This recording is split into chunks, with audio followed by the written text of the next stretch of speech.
What do you think is going on here? Why are we seeing this downward pull in the European automobile industry? I think there's a number of things colliding. So we're still, in terms of volumes, production, around 20% below levels of the pre-pandemic period. So we're missing more than 2 million vehicles in the market, in the factories as well. So that creates a lot of tension, and on top of that, the war in Ukraine, also price of the cost of living crisis in a number of member states, high energy costs, high competition. I mean, it's all coming together at the same time. We sometimes call it the almost perfect storm happening together, and we need to deal with that. And I think now, also with the green transition moving from paper to reality starts to hit, and we see how difficult it is to not just have mandates, regulatory mandates, and models on the market, manufacturers making cars, but also needing a market to pull. And that's what we are missing at the moment in Europe. Yeah, there are fears over the shutting of more factories, and indeed we heard from VW today. What can be done to prevent that from happening? Is it your expectation that more factories are going to be shut? And certainly, what sort of a role do you think the German government has to play here? The economy minister has talked about doing something potentially to help stabilize the industry.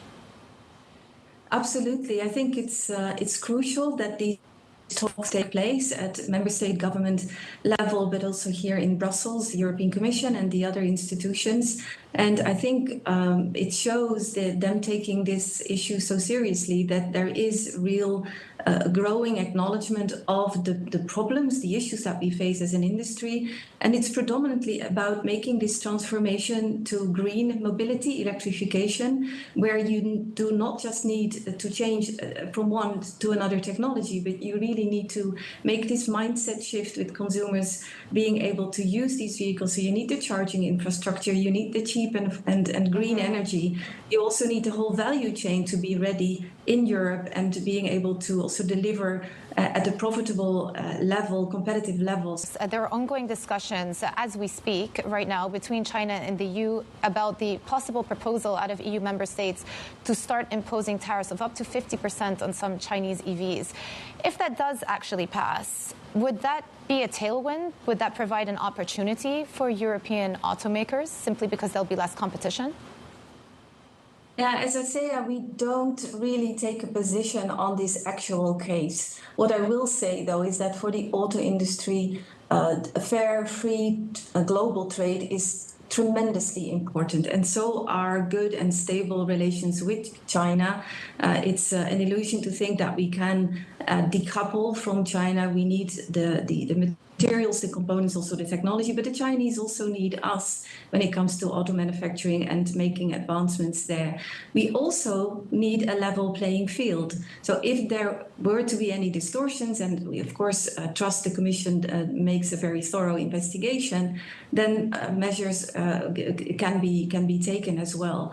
But I mean, this is such an important illustration again of the changing world, where competition is growing, where new dependencies are created and also need to be managed in terms of risks and supply chains. And I think most importantly, and this also came from Mario Draghi's report on the competitiveness of the EU, is that the EU needs to be able to be strategically autonomous, resilient, competitive, flexible, and all of that. And that's where the EU needs to do a lot of catching up. And the EU industry, being one of the most important industries in Europe, is, I think, at the front line of this whole transformation.